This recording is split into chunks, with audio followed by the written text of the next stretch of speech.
Hello students. आज के class में मैं आपको बताऊंगी कोविड-19 एंड इंडियन इकोनॉमी। कोविड-19 ने 2020 में पूरे विश्व की अर्थव्यवस्था को पीछे धकेल दिया। भारत ने 24 मार्च को लॉकडाउन शुरू किया, जिसका गंभीर परिणाम देखने को मिला। International monetary fund, world bank और विभिन्न क्रेडिट रेटिंग एजेंसीज ने भारत के जीडीपी के ग्रोथ रेट को 0 से 2% तक प्रेडिक्ट किया वित्तीय वर्ष 2020-21 में, जिनमें प्रमुख थे Goldman Sachs, India rating, SBI research, Nomura, Fitch, OECD, ICRA, world bank, CRISIL, ADB. इनके साथ ही साथ इंटरनेशनल मॉनेटरी फंड ने इंडिया के ग्रोथ रेट को काफी कम करके आंका कि विश्व में फिनेंशियल ईयर 2020-21 में भारत का जो जीडीपी का ग्रोथ रेट रहेगा वो बहुत ही कम जाएगा, 2% से भी कम जाएगा। इसके साथ आरबीआई ने भी 22 मई 2020 को अपनी रिपोर्ट दी। आरबीआई ने अपनी रिपोर्ट में कहा कि इंडिया की जीडीपी काफी कॉन्ट्रैक्ट कर सकती है और contraction will be the most widespread India has ever seen। हमारी इकोनॉमी में 50 to 55% की इकोनॉमिक लॉस देखने को भी मिली। सबसे बड़ा लॉस था student reverse migration and loss of job. लोगों ने अपनी नौकरियों से हाथ धोए।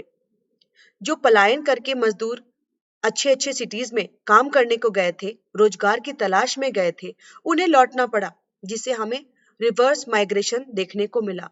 रिवर्स माइग्रेशन ने गिग वर्कर्स और छोटे कामगारों पर बहुत ही बुरा असर डाला।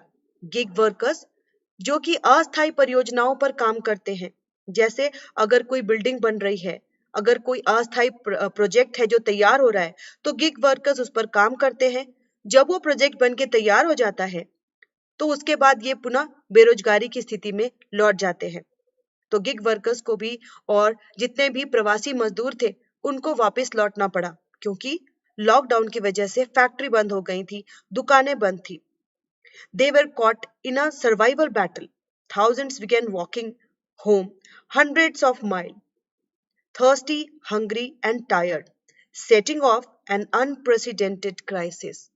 इस पलायन ने बहुत ही बड़ी आर्थिक मंदी को परिलक्षित कर दिया था कि कोई एक बड़ी सी आर्थिक मंदी देखने को हमें मिल सकती है। इसके साथ ही साथ वर्ल्ड बैंक ने अपने पेपर में 2018 वर्ल्ड बैंक ने अपने पेपर में इनके महत्व को भी बताया था कि माइग्रेट करके जो वर्कर काम करने को बाहर जाते हैं, उनके द्वारा जो पैसे अपने स्टेट में भेजे जाते हैं वो बहुत ही ज्यादा मायने रखते हैं। जैसे बिहार के ग्रॉस स्टेट डोमेस्टिक प्रोडक्ट में इसका पूरा शेयर 35% आंका गया था। Condition before pandemic. अब सवाल ये उठता है कि क्या कोविड-19 आने के बाद बेरोजगारी की हालत इतनी ज्यादा बुरी हुई है? लोगों ने बेरोजगारी का जो एक रेट देखा, क्या वो कोविड के बाद ऐसा शुरू हुआ है? नहीं, कोविड-19 के पहले भी बेरोजगारी की दर बहुत ही ज्यादा देखी गई थी।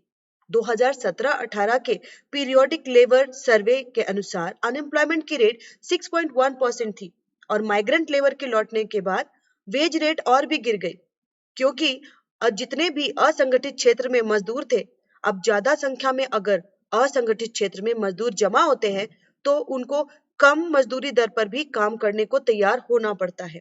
तो इसके लिए जो कीन्जियन ग्राफ है वो बिल्कुल सही बैठता है स्टूडेंट। कीन्जियन ग्राफ जो आप देख रहे हो, इसमें क्या बताया गया था कि हमारा एक कंजम्पशन जो हमारा है वो दो भाग से मिलकर के बना होता है। एक जिसको हम कहते हैं ऑटोनोमस कंजम्पशन और दूसरा जो हमारे इनकम पर डिपेंड करता है। तो ये जो छोटा सा पार्ट ए है जिसको हम स्वायत्त उपभोग कहते हैं। कीन्स का कहना था कि जब हमारे पास इनकम नहीं होती तो हम पुराने सेविंग को, मतलब पुराने बचत से पैसे निकाल के खर्च करना शुरू करते हैं। तो ये मॉडल बिल्कुल सटीक बैठा और भारत में भी यही हालात शुरू हुए।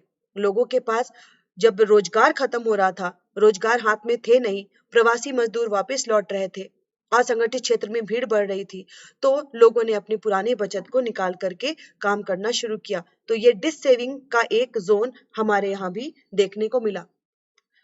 सरकार के द्वारा जो पैकेज दिया गया, गवर्नमेंट स्टिमुलस पैकेज, कोविड-19 से लड़ने के लिए केवल भारत में ही नहीं बल्कि पूरे विश्व में पैकेजेस दिए जा रहे थे, आर्थिक सहायता के पैकेज दिए जा रहे थे, जिसमें भारत भी एक था। Japan, US, Sweden, Germany, India, France सभी ने अपनी इकोनॉमी को बचाने के लिए स्टिमुलस पैकेजेस दिए, जिसमें भारत भी एक था। सरकार ने सहायता शुरू की, पैकेज पूरे विश्व में दिए जा रहे थे, लेकिन भारत ने 20 लाख करोड़ का आत्मनिर्भर भारत का पैकेज निकाला। Package was focused on land, labour, liquidity, law, cottage industry, MSME, working class and middle class. Package को स्टूडेंट्स ट्रांच में दिया गया। जो पहला ट्रांच था उसमें डिस्कॉम साथ साथ एमएसएमई के साथ साथ सैलरीड वर्कर्स और स्मॉल बिजनेस पर्संस, इन सभी को ध्यान रखा गया। डिस्कॉम, जिसे हम कहते हैं state owned electricity distribution company, हर राज्य सरकार में विद्युत निगम होता है जो विद्युत का वितरण करता है। तो डिस्कॉम को काफी ज्यादा सहायता दी गई। साथ ही साथ जो छोटे कामगार थे उनको भी इसमें फर्स्ट ट्रांच में मदद की गई, एमएसएमई को भी मदद की गई। छोटे बिजनेस पर्सन के लिए कोलेटरल फ्री लोन की व्यवस्था की गई 3 लाख करोड़ की, जिससे एमएसएमई को भी काफी सहायता मिली और 45 लाख यूनिट्स ने अपना काम पुनः शुरू किया।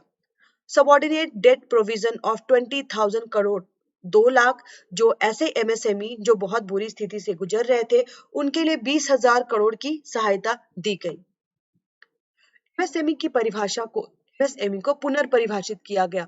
हमें पता है कि एमएसएमई की जो परिभाषा है, डेफिनेशन है, उनके द्वारा जितना भी निवेश किया जाता है और उनके द्वारा जो उनका टर्नओवर होता है, जो सेल होता है, उसके आधार पर होता है।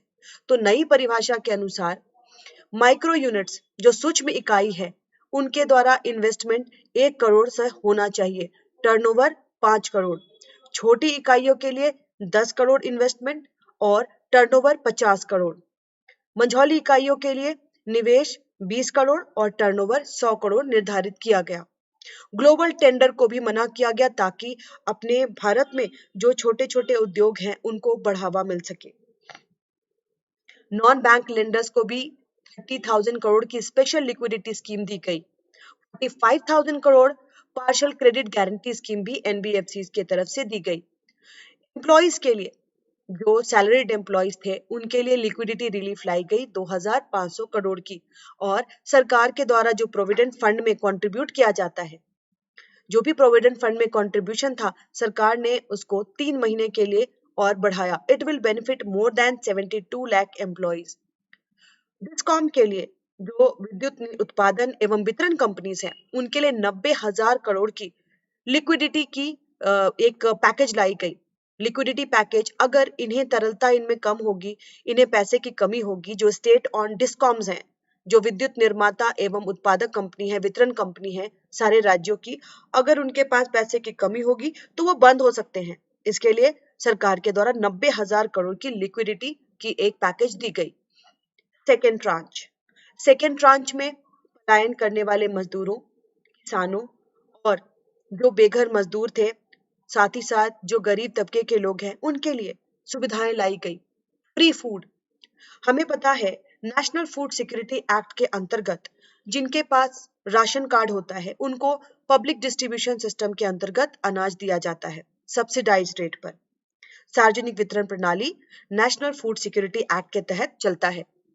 लेकिन कोविड-19 को देखते हुए सरकार के द्वारा उन लोगों के लिए जिनके पास राशन कार्ड नहीं है, जो नेशनल फूड सिक्योरिटी एक्ट के अंतर्गत पब्लिक डिस्ट्रीब्यूशन सिस्टम के बेनिफिशियरीज नहीं है, उन्हें भी 5 किलो गेहूं और चावल और 1 किलो चना पर फैमिली पर मंथ 2 महीनों के लिए दिए जाने की बात की गई। One nation one ration card, जिसका मुख्य उद्देश्य जो है वो पलायन करने वाले मजदूरों को हेल्प करना है। अगर एक जगह के मजदूर, एक जगह के राशन कार्ड होल्डर दूसरे सिटी में जाते हैं तो वहां पर वही कार्ड वो यूज नहीं कर पाते, जिससे भ्रष्टाचार को काफी बढ़ावा मिलता है। इसके लिए सरकार ने कहा कि एक राशन कार्ड पूरे देश में यूज कर सके। और अगस्त 2020 तक 67 करोड़ बेनिफिशियरी इन 23 स्टेट्स, इसकी बात की गई कि इतनों को कवर किया जाएगा। और 2021 के मार्च तक 100% इस योजना का आच्छादन होगा। मुद्रा शिशु लोन के तहत जिन्होंने लोन लिया हुआ है उनको इंटरेस्ट सबवेंशन 2% के दी जाने की बात की गई। स्ट्रीट वेंडर्स जो रोड साइड में या छोटे छोटे रेहड़ी फड़ी लगाने वाले लोग हैं उन लोगों को 5,000 करोड़ की लोन फैसिलिटी की बात की गई। स्मॉल और मार्जिनल फार्मर छोटे और सीमांत किसान सरकार के द्वारा 30,000 करोड़ की अतिरिक्त पूंजी की सुविधा जिसको उन्होंने नाम दिया एडिशनल कैपिटल इमरजेंसी फंड जो कि नाबार्ड के द्वारा जाना माना गया। और नाबार्ड जो है पुनर्वित्त प्रदान करता है स्टूडेंट, तो पुनर्वित्त की सुविधा को और बढ़ाई गई 30,000 crore additional capital emergency fund देकर के जो पोस्ट हार्वेस्ट रबी और खरीफ फसलों से संबंधित होगा। पीएम किसान क्रेडिट कार्ड स्कीम के तहत 2 lakh crore of concessional credit to boost farming activities KCC 2 lakh crore से बढ़ाया गया और इससे 2.5 करोड़ किसानों को लाभ मिलने की बात की गई। तीसरा ट्रांच किसानों के लिए और फूड प्रोसेसिंग के लिए लाया गया। इसके अंतर्गत गवर्नमेंट के द्वारा प्रधानमंत्री मत्स्य संपदा योजना के लिए 20,000 करोड़ दिए गए। इसके साथ ही साथ 13,343 करोड़ पशुधन के लिए दिया गया, उन्हें वैक्सीनेशन के लिए उनके टीकाकरण के लिए दिया गया और 15,000 करोड़ दिया गया डेयरी उद्योग को बढ़ावा देने के लिए। चौथे ट्रांच में coal sector, defence production, air space management मतलब पूरे इंफ्रास्ट्रक्चर अवसंरचना को बढ़ाने के लिए 50,000 करोड़ दिए गए। पांचवा ट्रांच जो था student MG NREGA, health, education, इसके साथ ही साथ लिस्टिंग नॉर्म और कंपनीज एक्ट इन पर दिया गया। Chances of recovery student, chances of recovery में जॉन मैनार्ड कीन्स की वो थियरी दोबारा से याद आती है कि अगर अर्थव्यवस्था में तेजी लाना है, अर्थव्यवस्था का विकास करना है तो इफेक्टिव डिमांड होना चाहिए, मांग बढ़नी चाहिए, क्योंकि अगर मांग नहीं बढ़ेगी तो उत्पादनकर्ता निवेश नहीं करेगा और निवेश नहीं होगा तो रोजगार नहीं मिलेगा। तो इफेक्टिव डिमांड बढ़ाने के लिए सरकार एवं आरबीआई के द्वारा बहुत सारे कदम उठाए गए। आरबीआई ने विगत कई महीनों तक बहुत सारे ऑपरेशंस लाए जैसे long term repo operation, operation switch, और इसके साथ ही साथ उसने मार्केट के इंटरेस्ट रेट को भी डाउन किया और ये सब कदम उठाए गए मार्केट में निवेश को बढ़ाने के लिए। इसके साथ सरकार के द्वारा आत्मनिर्भर भारत पैकेज लाया गया ताकि डिमांड बढ़े। तो स्टूडेंट, डिमांड अगर बढ़ेगा तो हमारी अर्थव्यवस्था फिर से रिकवरी की तरफ जाएगी और जिसके लक्षण दिख भी रहे हैं, हमारी अर्थव्यवस्था वी शेप रिकवरी ले रही है और ये आगे भी इसी तरीके से रिकवरी करते हुए बहुत ही ऊंचाई तक जाए। Thank you.